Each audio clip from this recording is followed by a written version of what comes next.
I am water. To humans, I am simply just there. I'm something they just take for granted. But there is only so much of me, and more of them every single day. I start as rain in the mountains, flow to the rivers and streams, and end up in the ocean. Then the cycle begins again. And it will take me 10,000 years to get back to the state I'm in now.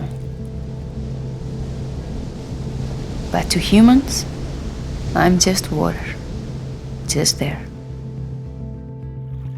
Where will humans find me when there are billions more of them around?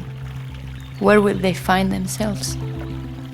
Will they wage wars over me, like they do over everything else? That's always an option, but it's not the only option.